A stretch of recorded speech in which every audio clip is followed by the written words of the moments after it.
Olá, colegas. O meu nome é Josélia Frade, eu sou farmacêutica brasileira, trabalho no Conselho Federal de Farmácia, atuo neste conselho na assessoria direta do presidente e coordenando a coordenação técnica e científica do órgão.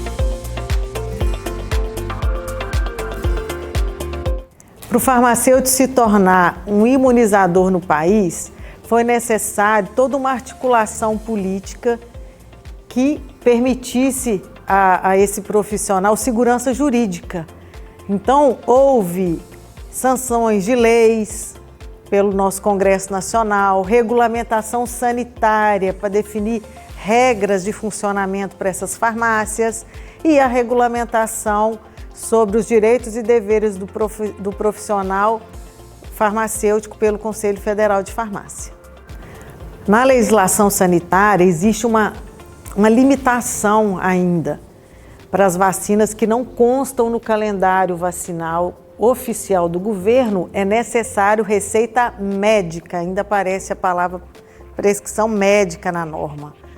Como vacina, para prescrever não é necessário nem diagnóstico nosológico, nós vamos lutar para poder derrubar isso.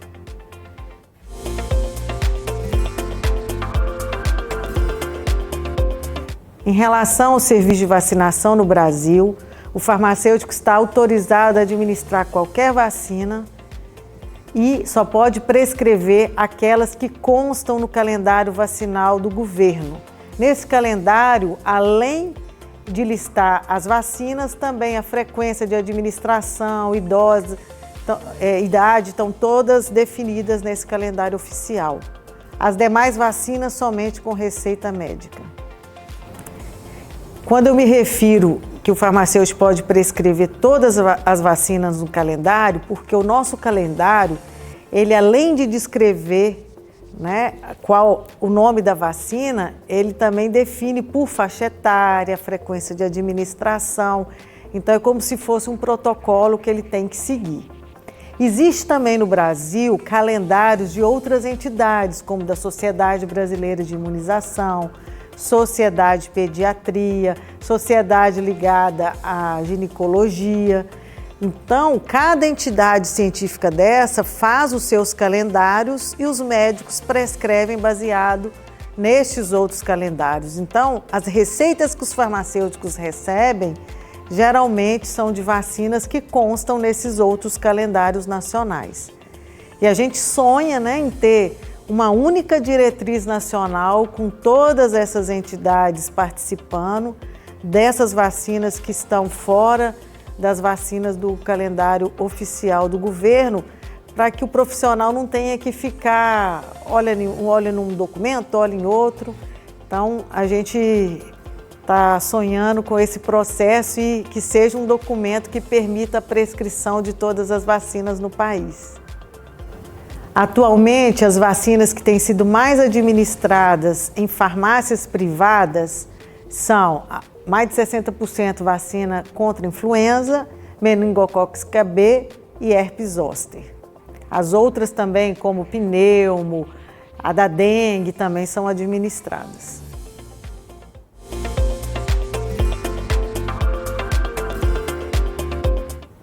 No Brasil, há mais de 50 anos, o farmacêutico já pode administrar medicamentos. E existia um grande movimento de farmacêuticos que eram donos das suas próprias farmácias, solicitando das lideranças profissionais uma luta para poder tornar possível o serviço de vacinação no país. À medida que houve uma mudança da liderança no nosso país em 2012, esse movimento se tornou mais forte. Em 2013, nós aprovamos a nossa legislação sobre atuação do farmacêutico na área clínica, definindo todas as atribuições clínicas do profissional, dentre elas a administração de medicamentos. Em 2014, houve a publicação de uma lei muito importante, que era uma lei que já estava em tramitação no Congresso Nacional há mais de 20 anos. por termos, né, a partir dessa data, um líder muito visionário, ele conseguiu congregar várias lideranças da profissão no Brasil e conseguiu, em 6 meses, aprovar uma legislação que transformou a farmácia brasileira em estabelecimentos de saúde. E um dos artigos dessa lei de 2014 foi a possibilidade da prestação do serviço de vacinação em farmácias.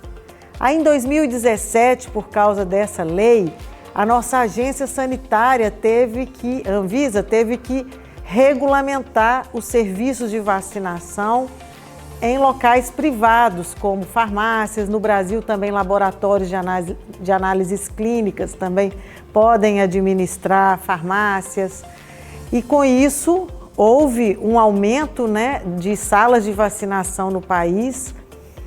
E em 2018, o Conselho também fez a sua norma para definir o papel do farmacêutico na prestação dos serviços.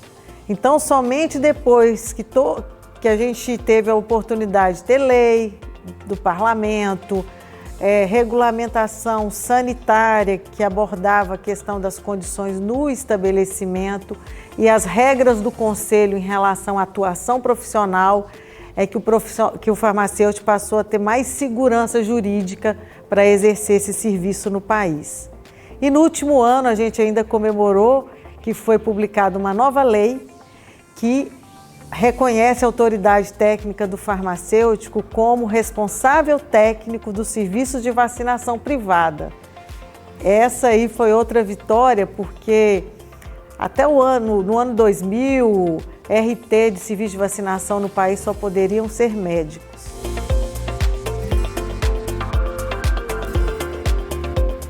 Em relação ao pagamento, né, por esse serviço, o sistema público brasileiro, ele possui um programa de vacinação que consta várias vacinas que qualquer brasileiro tem acesso gratuito.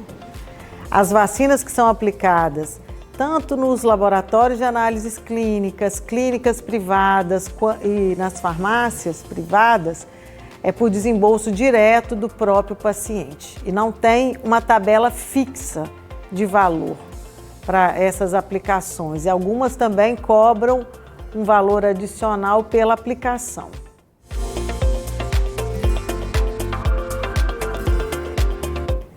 Uma das principais dificuldades que nós enfrentamos nesse processo de regulamentação desse serviço foi que os outros profissionais da saúde, principalmente os médicos, os enfermeiros e os donos de clínicas de vacinação, compreendessem que nós somos profissionais da saúde que temos também capacidade para prestar o serviço de vacinação.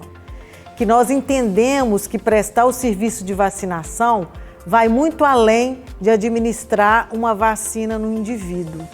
Então, quando a gente avalia clinicamente, né, o serviço de vacinação no Brasil é visto como um serviço clínico. Então, o farmacêutico, nos nossos cursos que o próprio Conselho ministra para o país afora, nós ensinamos o passo a passo desse serviço, desde como ele faz uma anamnese, inclusive para decidir se vacina ou não, se a frequência está correta ou não, se a idade está correta ou não. Então, o paciente ele tem que ser visto como um todo por esse farmacêutico numa consulta para poder receber a sua vacinação. Então, além das barreiras, né, de sermos aceitos como profissionais da saúde, nós também enfrentamos barreiras de legislações que já existiam. Então, a gente não tinha que somente criar uma legislação nova, a gente também tinha que derrubar legislações que já existiam e que limitavam a nossa atuação. Outra barreira diz respeito à formação, que nos currículos antigos de farmácia não havia uma formação específica na área de imunização. Apesar de no Brasil nós termos farmacêuticos atuando desde a pesquisa, desenvolvimento, logística, até dentro do Programa Nacional de Imunização, mas nós não tínhamos o profissional prestando um serviço direto à população. Em termos de infraestrutura também, a gente tem barreiras, porque a farmácia teve que se adequar, né? A agência sanitária define qual que é a metragem correta, quais que são as condições da câmara fria, para poder, então, existir um investimento também do profissional para começar a prestar o serviço, porque ele tinha que ter equipamentos que antes ele não tinha na farmácia.